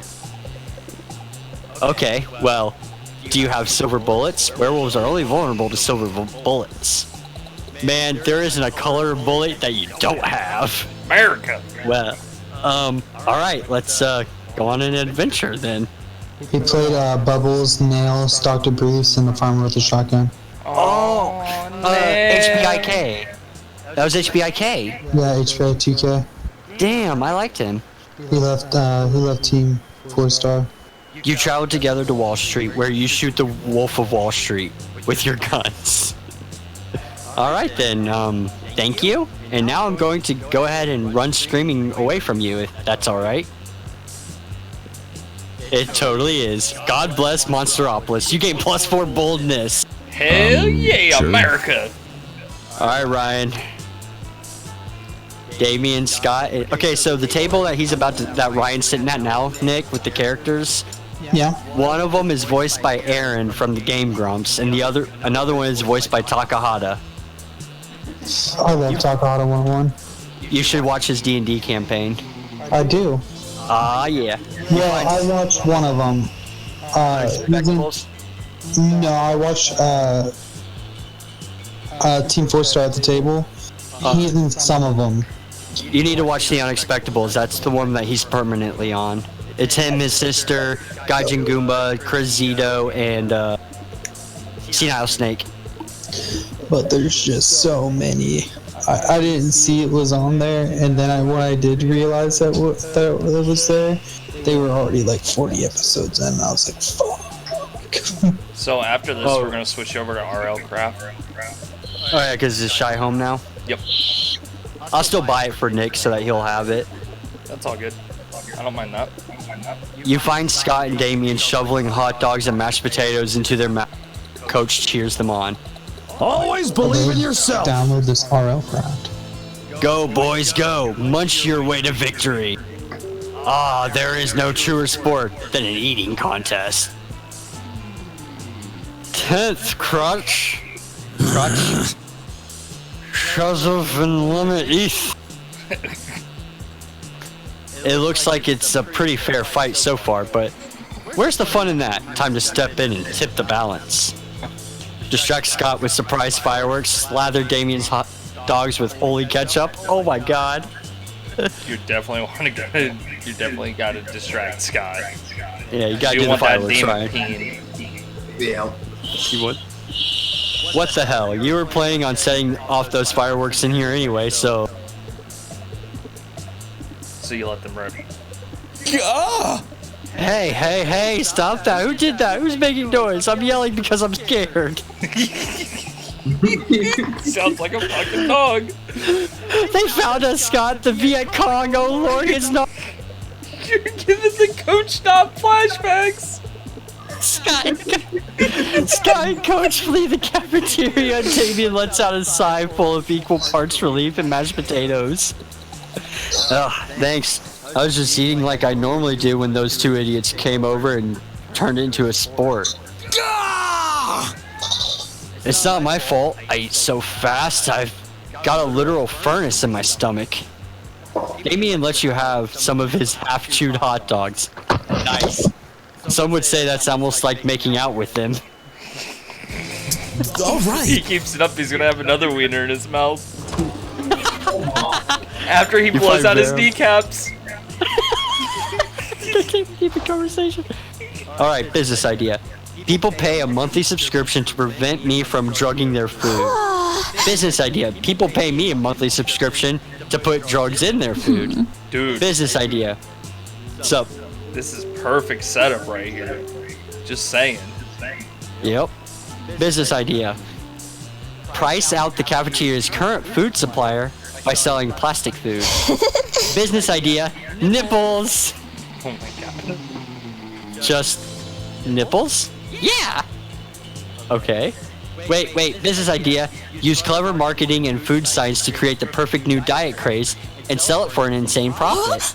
That's actually a really good idea. Better than nipples? Yes. We just need to figure out what our new diet product will be. Tapeworms. They're gluten-free, dairy-free, 100% organic, and you can get them for free from sick last cows. one. Meth is what's for lunch. Yay! Oh yeah.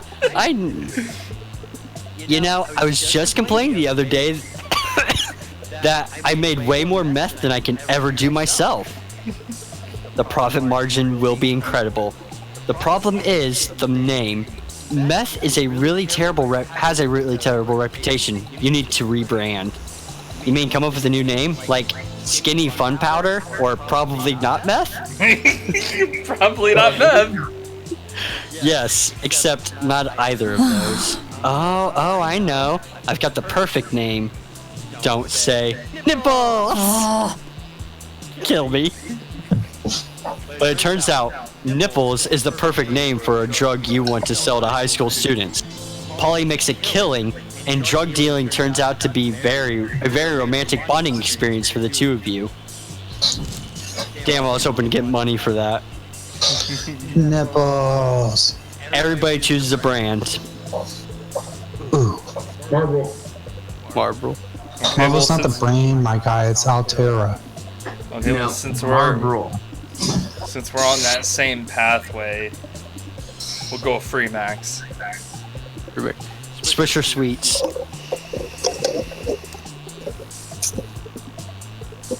Player order is decided based on how cool it would be to live in a nation ruled by the. No, but we're all fucked. Well, Dude, Freemax. Them fucking Freemax? dual mesh coils, bro. Freemax first. Marvel would be a capitalist shit show, and at least Swishers are cheap. So Swishers would be America. Yep. So it would be 1, 2, and 3. So me, Eric, and then Ryan. Yeah. I don't know. Marvel owns part of Jewel now, so. Orders are decided. Okay, guys, this is our last chance.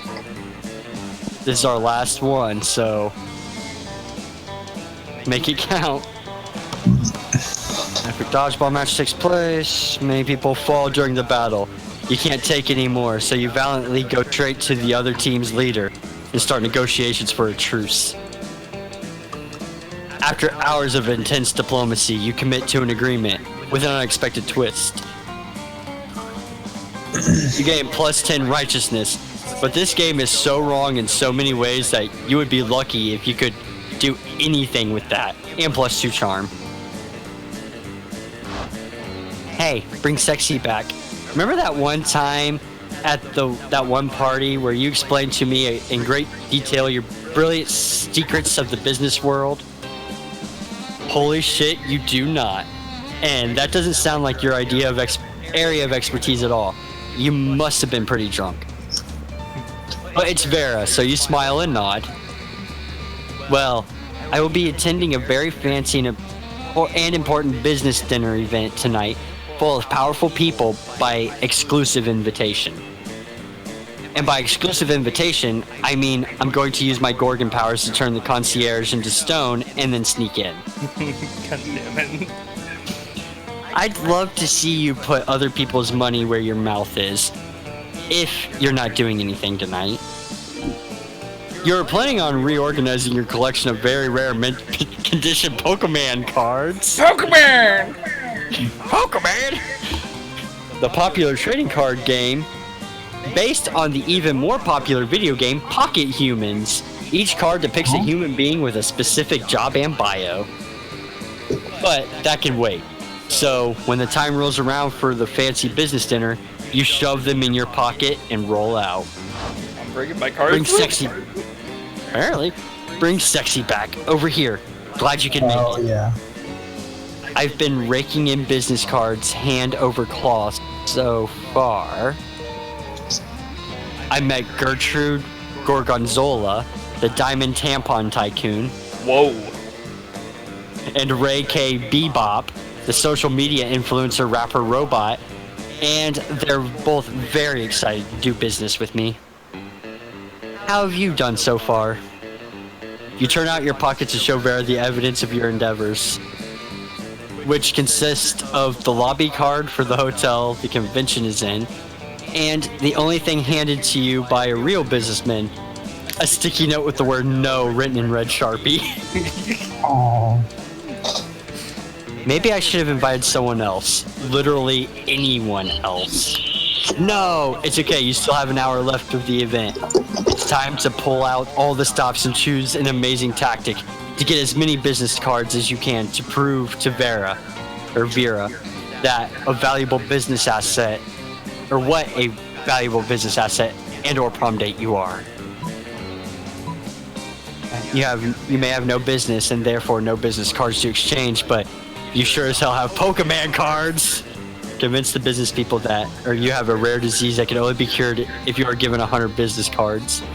Ooh. Pokemon is creative. Disease, I think, is smart. Ooh, my creativity is higher than my smarts. Ooh. Quick as a flash, you pull out your dope collection of Pokemon cards. Hey, yells a lizard person with an impeccably tailored pinstripe suit. Are those Pokemon cards? I love Pokemon, cries a nearby spawn of Cthulhu, withdrawing a pack of cards from his purse. Pocket humans are the humans I hate least. Soon you are surrounded by businessmen, all enthusiastically pulling out their collections of Pokemon cards. Fuck, it'd be me in real life, except with fucking magic. Who knew a trading card game based on a video game mostly for younger would have such an immense popularity in the high-end business community? A dozen or so of you sit on the floor swapping cards back and forth as you command tournaments you've played in. What the hell is going on here? Why is everyone on the floor? Show Vera your impressive new collection of rare Pokemon cards procured. Pokemon cards? How is this in any way useful to me?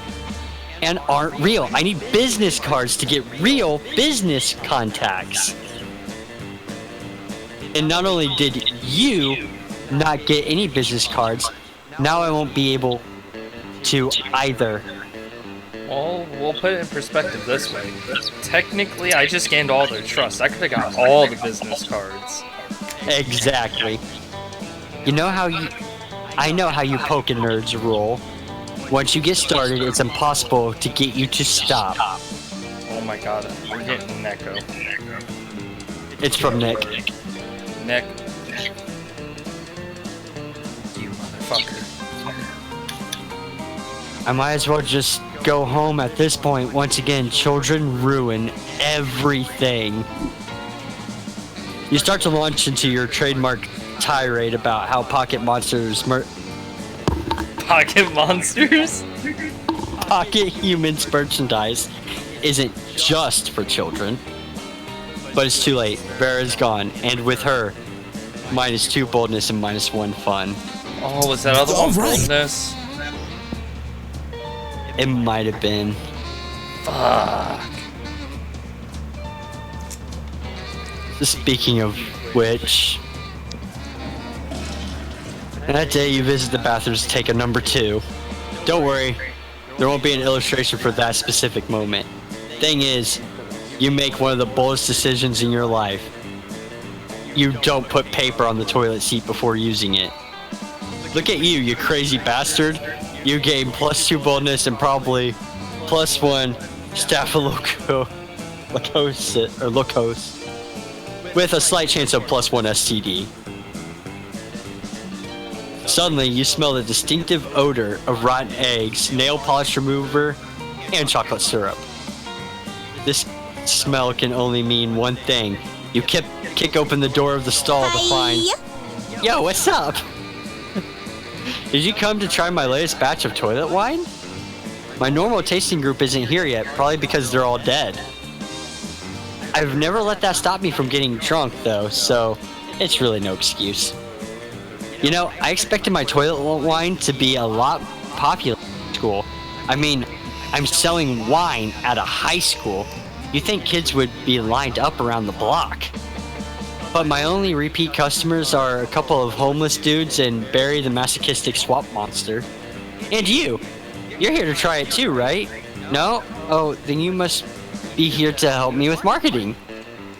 Come on, help me figure out how to make Polly's totally legit toilet wine a success. Sell it to the military as a chemical weapon. Pour it into people's mouths while they're sleeping. Oh yeah, that's a great idea. Once people have the taste of Polly's toilet wine, they'll be craving more. Literally, I put heroin in this wine. Fuck. I love this girl. Good thing I bought this medical grade funnel for that funnel party last weekend. Let's get pouring. You and Polly spend all night together pouring various liquids into sleeping people's mouths. You sort of forget about the wine and start pouring all kinds of things. It's not much of a marketing campaign after all. But you know what they say, It's not about the destination, it's about the journey. And pouring things into strangers' mouths. You gain +2 fun and +1 creativity. Sure. Alright, Ryan, make it count.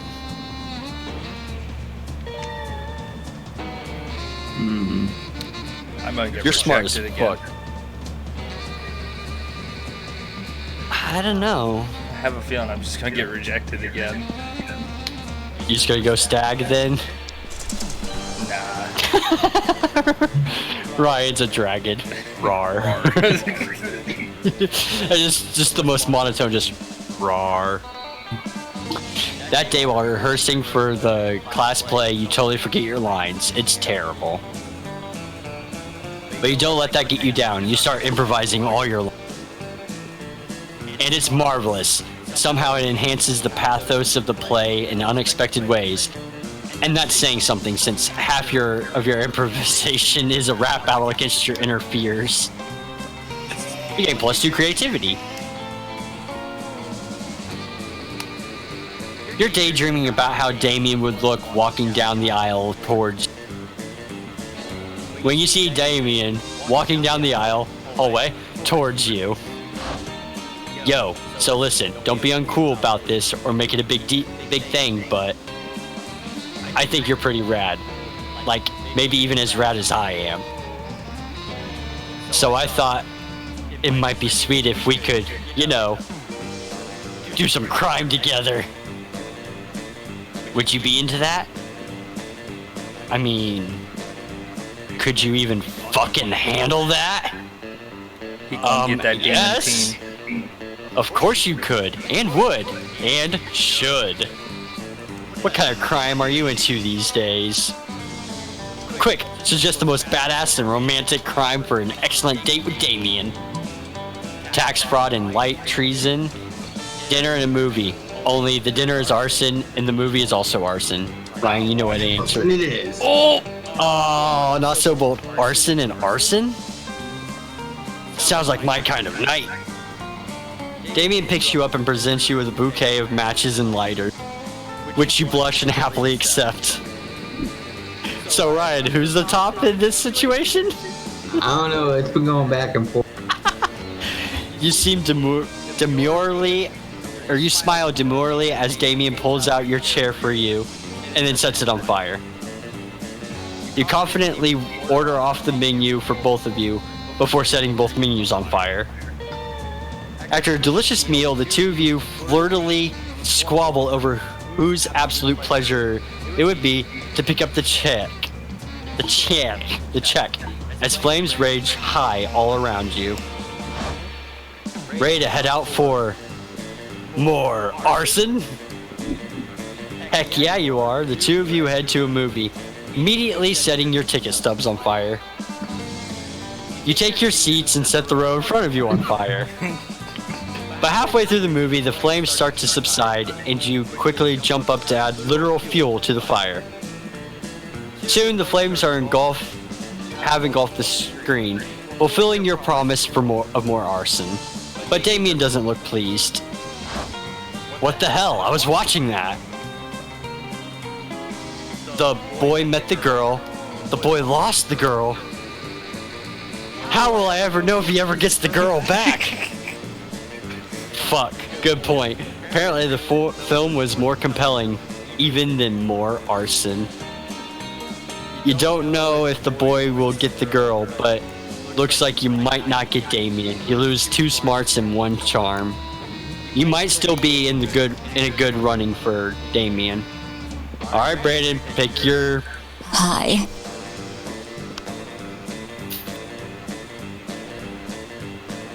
So I should pick Damien.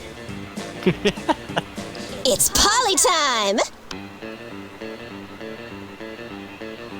Hey, noob.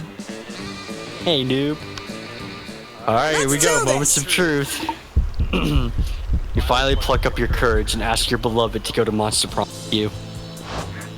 You're asking me to go to the prom with you? Sorry, I'm focusing on my career. My career, not dating losers like you. Yeah, Hi, kind of.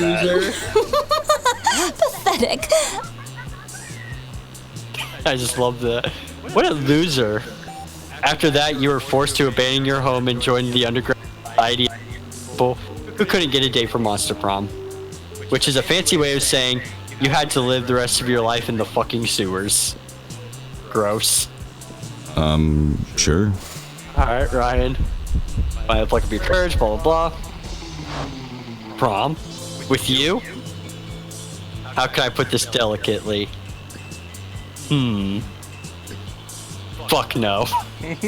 You fucking suck! Who needs prom? You focused on your career goal of becoming a renowned surgeon, who you studied hard and passed all the tests. Unfortunately, no hospital wanted to hire you because it turns out going to prom with a cool date is an essential requirement on a surgeon's resume. What the fuck? So you never got a job, and in the end you became homeless.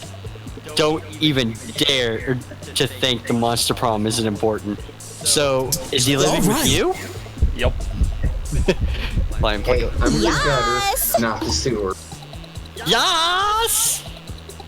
It'll be epic, boo. Shit will get pretty wild pretty soon. Only one thing, if I were you, I'd get some good life insurance. Just in case. Woo! Party time! Prom was wild, but still not wild enough for the likes of you.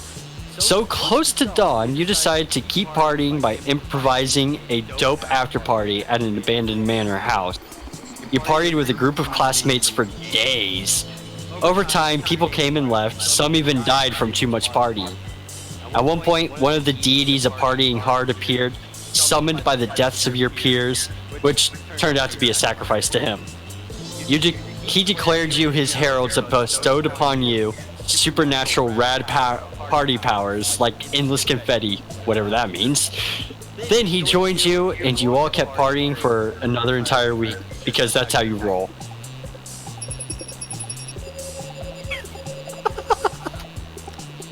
Dude, I don't know. This is the second time I've played this, and you always end up with her. I think this game only runs one way. It's because I know how to get Polly. Polly's the easiest character to get with. Well, besides maybe Scott.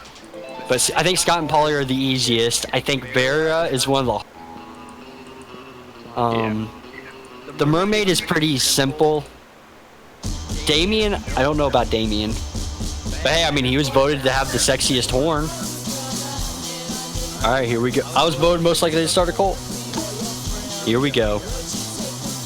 Those 3 weeks were maybe the most epic and absurd weeks of our lives. Well, that was fucking Monster Prom. Falling in love, battling for friendship, and learning about who we were.